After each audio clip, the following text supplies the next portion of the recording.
In a quiet grove, the Buddha sat beneath a Bodhi tree, surrounded by disciples and villagers seeking wisdom.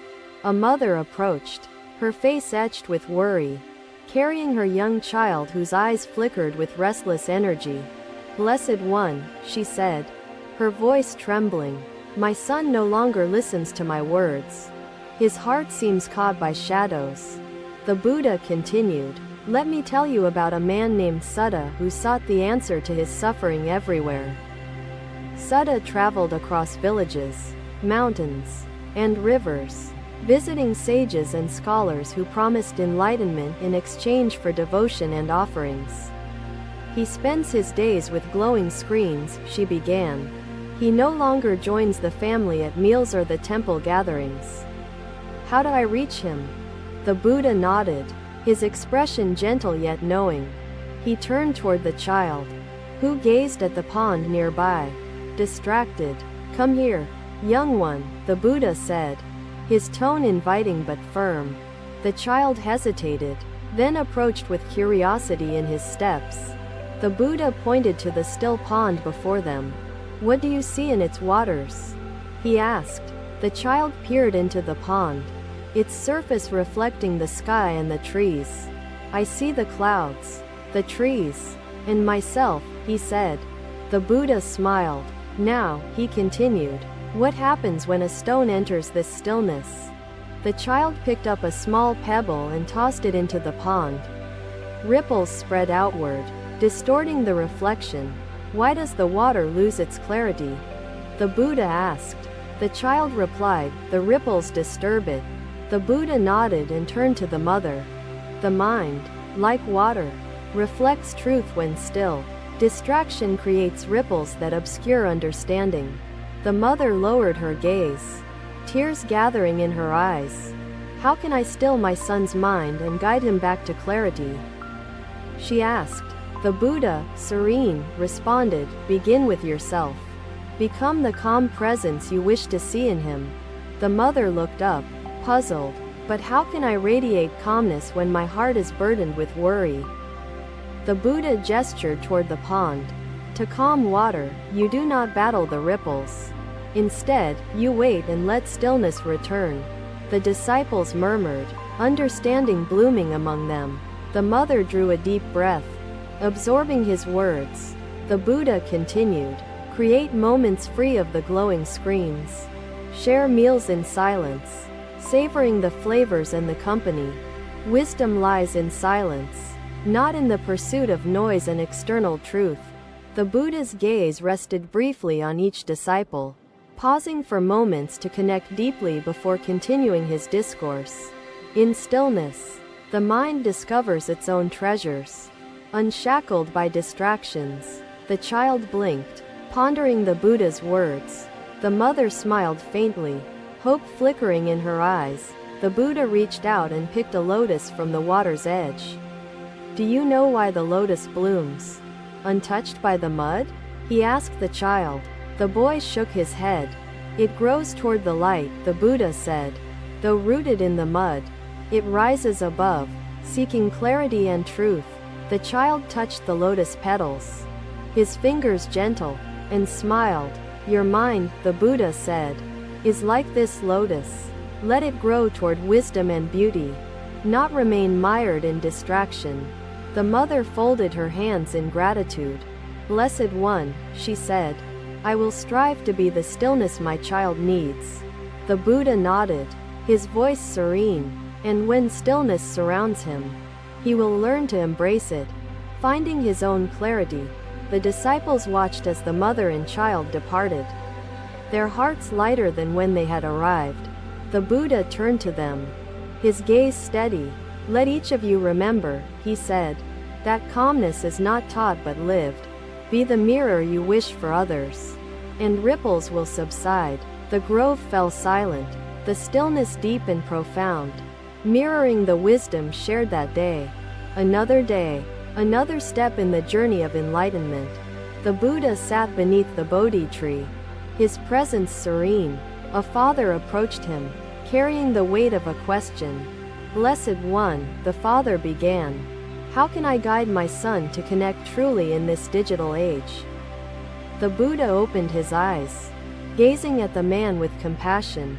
Connection begins with intention, rooted in understanding, he replied. He gestured to the stream nearby, its waters clear and flowing. Observe the stream, the Buddha said. It moves with purpose, finding the path of least resistance. The father nodded, his brow furrowed in contemplation. Yet my son resists my attempts to guide him, the father admitted softly.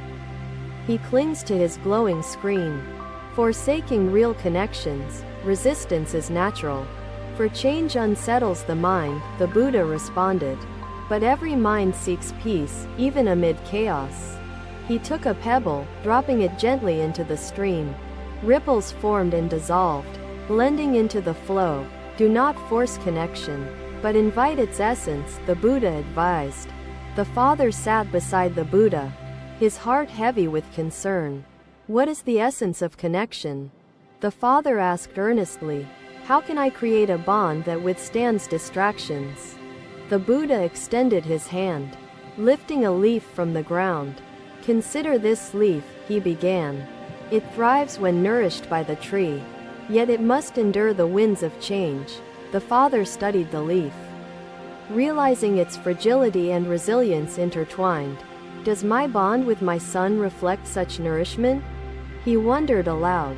Connection is a thread woven with shared moments and mutual respect, the Buddha explained, like the leaf sustained by the tree's roots. Nurture his heart with kindness. The father bowed his head, grasping the wisdom offered. Yet, what if his heart strays from mine, lost to the digital shadows? He asked. Trust the strength of your thread, for it will guide him back, the Buddha assured. A bond built on love and understanding endures beyond distractions. The father sighed deeply, his mind awash with thoughts. I have tried to impose rules, but they push him further away, he confessed. The Buddha gazed at the father, his tone unwavering yet gentle. Imposition breeds resistance, while collaboration fosters connection, he replied. But how do I collaborate with a child immersed in digital illusions? The father asked, feeling overwhelmed. Step into his world with curiosity, not judgment, the Buddha advised. Seek to understand his joys and his struggles. The Buddha's eyes glimmered with wisdom, his presence grounding them as he began with deliberate and measured words. Tonight, I will share the tale of Rajan, a man whose fear of darkness led him to an unusual reliance. Rajan was a man who carried a lantern everywhere, believing its light was his only source of comfort and safety. He never ventured beyond the glow of the lantern's flame, convinced the darkness concealed dangers lurking beyond his sight. Guide gently, but do not grasp tightly. The father frowned, his worries persistent. What if he loses himself entirely to the digital realm? He asked anxiously. Even in darkness, the thread of connection remains, the Buddha said, his voice steady. Strengthen it with authenticity and presence. The father thought of his own childhood, filled with stories and laughter. Perhaps I have neglected the roots of connection, he pondered. The past holds wisdom, but the present offers opportunity, the Buddha stated. Invite him to rediscover the joy of shared moments. The father looked toward the stream, its flow constant yet ever changing. I feel uncertain, yet I long to try, he resolved. Uncertainty is the first step toward growth, the Buddha said. Take each moment as it comes, with patience and intention. The father bowed deeply, gratitude filling his heart. I will strive to nurture the golden thread, he promised. Connection blossoms when tended with love and respect, the Buddha affirmed. Be present, for presence is the essence of life. The father departed, his mind and heart aligned with newfound purpose. Another day, another seed of wisdom planted in the fertile soil of life. Another day, another lesson unfolded beneath the gentle shade of the Bodhi tree. The Buddha sat in deep contemplation. A mother approached, her hands clasped in reverence. seeking wisdom. The shadows of the Bodhi tree danced softly as if echoing the Buddha's words, reminding the disciples of the light within them. What seeds do you sow in the hearts of your children? The mother hesitated, her voice trembling with uncertainty. I attempt to shield them from harm, but I fear they are drawn to the glowing screen's allure. The Buddha picked up a handful of soil, letting it crumble through his fingers. Protection alone cannot cultivate wisdom, he said. Shielding them leaves the soil of their hearts barren and unprepared. The mother listened intently, her worry etched on her face. Every tree begins anew with each season. Shedding what is done, a disciple watching closely asked, Master, how can one forgive oneself when the pain caused to others still echoes in the present? Buddha turned to the disciple, his voice unwavering. This sapling, he said, stands firm because it grows with care and intention, nourished by sun and rain. The mother nodded, her heart yearning for clarity. Does this mean I must expose them to every challenge, even the digital shadows, to teach resilience? She asked. Challenges reveal strength, but guidance instills wisdom, the Buddha responded. Teach discernment, so they may walk the path with awareness. The mother tilted her head, considering the Buddha's words. How do I teach discernment in an age where distractions overshadow wisdom? She wondered aloud. By leading through example, the Buddha replied. Embody the balance you wish them to learn, living with mindfulness and intention. The mother reflected on her own habits, realizing their impact on her children. I see my own reflection in their actions, she admitted softly. Children mirror the light or shadow of those who guide them, the Buddha said. Be the radiant example they follow. The mother sighed deeply, grappling with the truth of his words. But I fear I am imperfect.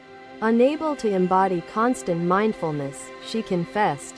Imperfection is part of growth, the Buddha reassured her. Strive not for perfection, but for presence, sincerity, and effort. The mother lifted her gaze, determination stirring within her heart.